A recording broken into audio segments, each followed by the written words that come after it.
अस्सलाम वालेकुम viewers, welcome to my channel. आज की वीडियो में जो मैंने प्रेजेंटेशन डिस्कस करनी है वो 10th क्लास की बायोलॉजी की है। 9th क्लास की बायोलॉजी की मैं पहले अपलोड कर चुकी हूँ। अगर आप देखना चाहते हैं तो आप मेरी चैनल की प्लेलिस्ट पर जाएं, उसमें 9th क्लास से रिलेटेड हर सब्जेक्ट की प्रेजेंटेशन आप देख सकते हैं। अब इसमें प्रेजेंटेशन देखते हैं। सबसे पहले आपने पार्ट 1, मैं आपको हमेशा कहती हूँ अगर आपकी स्पीड स्लो है और आपको लगता है कि आप इस तरह कंप्लीट पेपर अटैम्प्ट नहीं कर पाएंगे तो आप ज़रूर आपको मैंने हर वीडियो में और 21 जो टिप्स मैंने आपको बताए हैं वीडियो वो लाजमी देखें, सो डैट आपको पेपर में कोई मसला ना हो या आपको ये ना हो कि आप प्रेजेंटेशन के साथ इस तरह चलते जा रहे हैं और एंड में जाके आपको प्रॉब्लम हो जाए, आपका paper with in time complete ना हो पाए। ठीक है, तो आप जो है एक टाइम मैनेजमेंट को लेकर चलें। दूसरा मैंने आपको बताया था अगर आपका स्पीड का इशू है या आप इस तरह प्रेजेंटेशन देते हुए काफ़ी स्लो हो जाते हैं तो आप शॉर्ट क्वेश्चंस पे प्रेजेंटेशन पे फोकस मत करें। लॉन्ग क्वेश्चन में आप चाहे प्रेजेंटेशन अच्छी करें, क्योंकि लॉन्ग क्वेश्चन में आपको एग्जामिनर के पास चॉइस होगी आपको 5 में से कितने मार्क्स दे वो। ठीक है, तो शॉर्ट क्वेश्चन में अगर आपने बिल्कुल एग्जैक्ट लिखा है लेकिन प्रेजेंटेशन इतनी अच्छी नहीं है तो कोई मसला नहीं, उसने आपको 2 आउट ऑफ 2 ही मार्क्स देने हैं अगर आपका बिल्कुल एग्जैक्ट आंसर है। ठीक है, लेकिन शॉर्ट क्वेश्चन में इतनी मार्जिन होता है। लॉन्ग क्वेश्चन में आप जो है वो ज़रा अच्छी प्रेजेंटेशन के साथ आए। ठीक है, और अगर आप टॉपर बनना चाहते हैं, आप बहुत बेस्ट है, हार्ड वर्किंग है, इंटेलिजेंट है, प्लस आपकी राइटिंग स्पीड भी अच्छी है तो आप ऐसी प्रेजेंटेशन ज़रूर कर सकते हैं। लेकिन आप लाजमी प्री बोर्ड एग्जाम वगैरह में इसकी प्रैक्टिस कर चुके हों तो ठीक है। चलते हैं। सबसे पहले आपने पार्ट 1 की हेडिंग देनी है। मैं आपको हर दफ़ा बताती हूँ आपको, मैं 605 जो है कट मार्कर्स यूज़ करती हूँ 2, और एक 604 मार्कर सब हेडिंग्स के लिए ये वाली, और 605 कट मार्कर इसकी निब जो है वो ज़रा थिक होती है तो बोल्ड हेडिंग्स के लिए मैं यूज़ करती हूँ जैसे मैंने ये दिया, और एक 605 कट मार्कर जो है वो मैं मार्जिन लाइन्स के लिए यूज़ करती हूँ, इससे मैंने कट किया हुआ है। स्केल से जब लाइन्स ड्रॉ करूँगी, जैसे मैंने पिछली वीडियो में अपलोड किया, मैंने हेडिंग्स को आपके सामने अंडरलाइन किया था, लास्ट में साथ साथ करेंगे। देखिए आपने खुद ही अपने चलना है टेक्निक के साथ। अगर आप मार्कर से हेडिंग देंगे साथ अंडरलाइन करेंगे, इस तरह टाइम वेस्ट होगा। आप स्केल पकड़ेंगे, मार्कर चेंज करेंगे, फिर पेन पकड़ेंगे, फिर लिखेंगे, फिर इस तरह टाइम टेकिंग होता है। तो आप जस्ट हेडिंग दें, आंसर दें, हेडिंग दें, आंसर दें, उसके बाद एंड में आप स्केल पकड़ें और मार्कर खोलें और जल्दी जल्दी हेडिंग्स को अंडरलाइन कर लें। तो आपने क्या करना है, सबसे पहले शॉर्ट क्वेश्चन की क्वेश्चन नंबर 2 की हेडिंग दी। आप डेफिनेशन वाला जो क्वेश्चन होता है वो आपने हेडिंग दी, उसकी डेफिनेशन लिखी, और जितनी डेफिनेशन की लेंथ ज़्यादा है आप उसी हिसाब से उसकी स्पेस जो है ज़्यादा और कम करेंगे साइड से। ठीक है, जितनी गैप देना है आपने, और इन्वर्टेड कॉमा में क्लोज करो। एग्जांपल, अगर क्वेश्चन में उसने पूछा है define this and also give an example, इसका मतलब है एग्जांपल का भी नंबर होगा और डेफिनेशन का भी नंबर है, तो आप एग्जांपल को भी जो है वो प्रोमिनेंट करें, ब्रॉड करें, यानी कि आप जो है एग्जांपल को हाईलाइट करके बताएं जी, हेडिंग दे दें चाहे, लेकिन अंडरलाइन मत करें या अंडरलाइन नहीं करना चाहिए। इस तरह एग्जांपल को जस्ट हेडिंग बना दें और उसकी एग्जांपल दे दें, अंडरलाइन मत कीजिएगा। और अगर उसने एग्जांपल नहीं पूछी, जस्ट डेफिनेशन पूछा, तो आप डेफिनेशन को प्रोमिनेंट करें, एग्जांपल की हेडिंग मत दें लेकिन एग्जांपल दें ज़रूर। ठीक है, इसके बाद थर्ड पार्ट, अब इस तरह जो आपने थर्ड पार्ट अटैम्प्ट किया, सेकंड नहीं अटैम्प्ट करना चाह रहे तो थर्ड पार्ट की हेडिंग दे दी, और नंबरिंग वाले जो क्वेश्चंस हैं उसको आप इस तरह लिखें, नंबरिंग दें, साइड से थोड़ा सा गैप छोड़ें। अगर ये ज़रा ज़्यादा लेंथी है तो आप ज़रा गैप कम रखें, तो उसके अकॉर्डिंग चलें। ठीक है, फिर अगेन डेफिनेशन है तो हेडिंग दी, जहाँ पे हेडिंग ख़त्म हो रही है वहीं से आपने लिखना स्टार्ट कर दिया, और ये देखें आपने उसको ज़रा सेंटर में करके डेफिनेशन लिख दी। और अगर डेफिनेशन में कोई कीवर्ड इंपॉर्टेंट पॉइंट नहीं है मार्कर से हाईलाइट करने वाला, तो आप जो जिसकी डेफिनेशन लिख रहे हैं उसको मार्कर से लिख दें एंड में, इस कार्ड, और आगे मार्कर से हाईलाइट कर दें। ठीक है, नेक्स्ट पार्ट देखें। अब इसमें मैंने कोई इस लाइन स्किप नहीं किया। अगर आपको लाइन स्किप करना, कुछ प्रेजेंटेशंस में मैंने की है, कुछ में नहीं की, आपकी अपनी चॉइस, आप जैसा चलना चाहें। आप कुछ जो भी आपको इसमें बातें अच्छी लगती हैं आप उसे पिक कर सकते हैं, ज़रूरी नहीं कि आप complete as it is follow करें। ठीक है, इसके बाद जो है इस तरह अगर आपने 2 पॉइंट्स बताने हैं, उनकी एक्सप्लेनेशन देनी है, तो उनकी हेडिंग बनाएं, लेकिन उनको अंडरलाइन मत कीजिए, क्योंकि शॉर्ट क्वेश्चन है तो उसको हर पॉइंट को अंडरलाइन करना और इस तरह वाजिया करना ज़रूरी नहीं है। जस्ट आपने मेन हेडिंग दे दी, उसके बाद उन दोनों जो 2 पॉइंट्स है उसकी हेडिंग बना दी।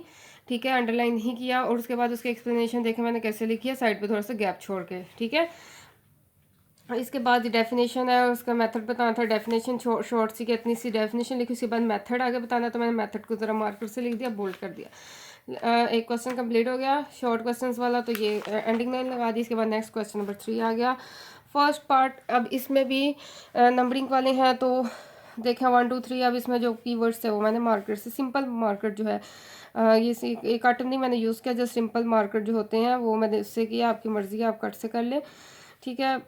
या आप जेल पेन भी यूज़ कर सकते हैं बोल्ड करने के लिए।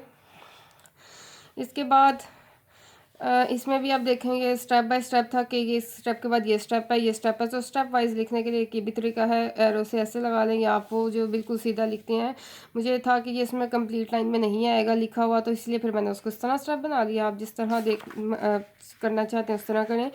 इसके बाद पॉलिनेशन की डेफिनेशन है, उसकी टाइप्स जो है उसकी टाइप्स की हेडिंग बना ली और उसकी टाइप्स लिख दी, ठीक है। अब ये देखें इस तरह के भी क्वेश्चन होते हैं जिसमें जो पॉइंट्स हैं वो वर्ड सिंपल एक एक वर्ड के होते हैं तो और ज़्यादा होते हैं, तो फिर उनको एक लाइन में लिखना बेवकूफ़ी है, सारी लाइन स्किप करना, और इस तरह ये स्पेस काफ़ी ज़्यादा छूट जाती है। तो आप इसको एक लाइन में दो को जो है मैनेज करें, ठीक है, बुलेट से या नंबरिंग से, ठीक है। इस तरह ये भी डेफिनेशन है, इसमें कीवर्ड्स जो है उसको मैंने हाईलाइट कर दिया। उसके बाद एंडिंग लाइन लगा दी और क्रॉस कर दिया कि इसके बाद मैंने अटैम्प्ट नहीं किया इस लाइन में। उनके बाद क्वेश्चन नंबर 4, इसमें ये देखा मैंने इसमें मार्जिन लाइन नहीं लगाई, ये दिखाने के लिए कि मार्जिन लाइन ना भी लगाई जाए एंड में रहे, अगर टाइम नहीं मिलता तो कोई मसला नहीं है, वैसे भी पेपर की लुक अच्छी आएगी। दूसरा ये तो मैंने पिनअप यहाँ से किया है ना, एग्जाम्स में यहाँ से पिनअप होगा तो ये समझिए आपका ये ऐसे हो जाएगा, ठीक है। तो कोई इशू नहीं है मार्जिन लाइन ना लगाने का, ठीक है। और इस हेडिंग्स को कोशिश करें ज़रूर अंडरलाइन करें, ठीक है। ये अब ये देखें इसमें डेफिनेशन लिखी है, इसमें मैंने उसी वर्ड को मार्कर से बोल्ड कर दिया, उसके बाद इसकी टाइप्स बता दी। इसके बाद यहाँ पे भी नंबरिंग वाले पॉइंट्स वाले क्वेश्चन ज़्यादा आते हैं, करेक्टरिस्टिक्स वाले इस तरह कंपैरिजन वाले, तो उसी टाइप के मैंने क्वेश्चन जो है अटैम्प्ट किए हैं।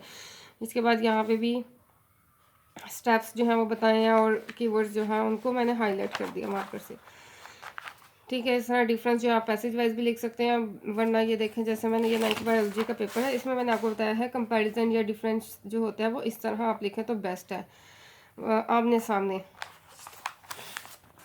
इसके बाद लॉन्ग क्वेश्चन की तरफ आते हैं। पार्ट 2 की हेडिंग दी, लॉन्ग क्वेश्चंस की हेडिंग दी, क्वेश्चन नंबर 5 जो भी आपने चूज़ करना है उसकी हेडिंग दी, उसका ए पार्ट। अब इसकी मेन हेडिंग है, इसको मैंने ज़्यादा प्रोमिनेंट करना है तो मैंने इसको बोल्ड करके लिख दिया, और उसके बाद मैंने 3 टाइम्स अंडरलाइन किया। आपकी मर्ज़ी, आप एक दफ़ा करें, कोई इशू नहीं है, ठीक है। ना भी अंडरलाइन करें, बस उसको बोल्ड करके लिख दें। उसके बाद इसकी इंट्रो, थोड़ा सा इंट्रो है, डेफिनेशंस हैं और उसके पॉइंट्स हैं, उसकी सब हेडिंग्स जो है वो मैंने उसकी साइज़ जो है उससे बहुत कम रखा है ताकि सारा कुछ जो है वो प्रोमिनेंट या बोल्ड ना हो। जस्ट मेन हेडिंग बोल्ड की, उसके बाद जो सब हेडिंग्स हैं वो नॉर्मल साइज़ की हैं।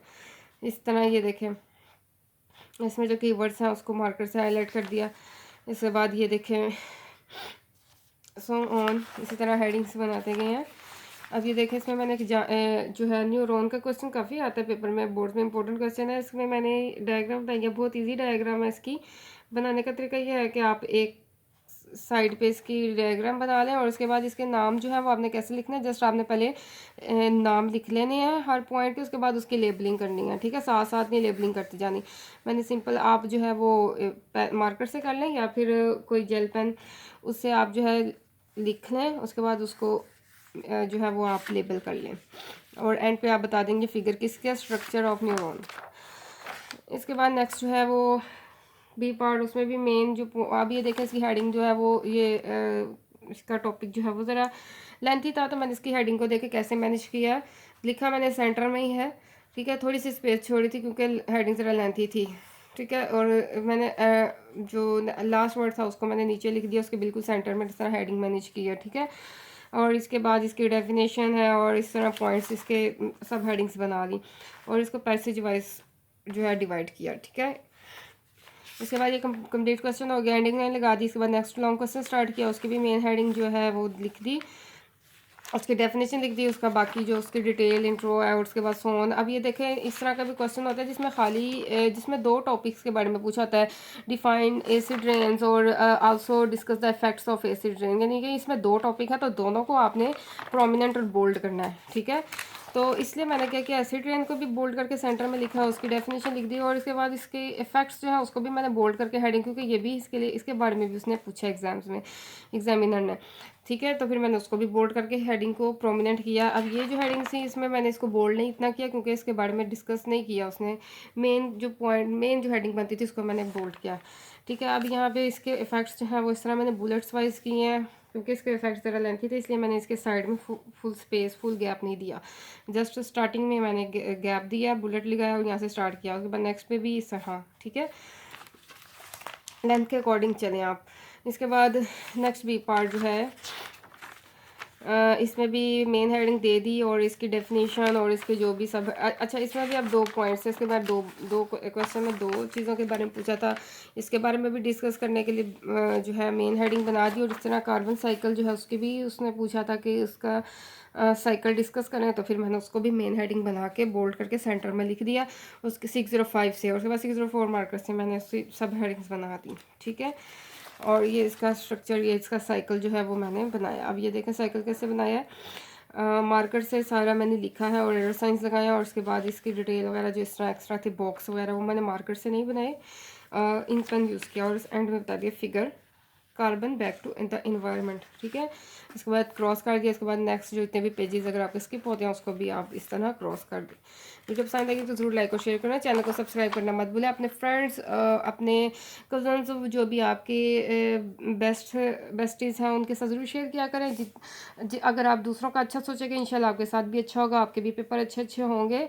इल्म फैलाएं, इल्म फैलाने से बढ़ता है, कम नहीं होता। और अगर आप बायोलॉजी 9th की देखना चाहते हैं प्रेजेंटेशन, तो ये मैंने इसका स्ट्रक्चर बना के वीडियो अपलोड की हुई थी। आप 9th की जो सब्जेक्ट्स की प्ले लिस्ट या डिस्क्रिप्शन बॉक्स में देखेंगे तो मैंने इसका लिंक दिया हुआ है। अपना ख्याल रखिए, अल्लाह हाफिज़।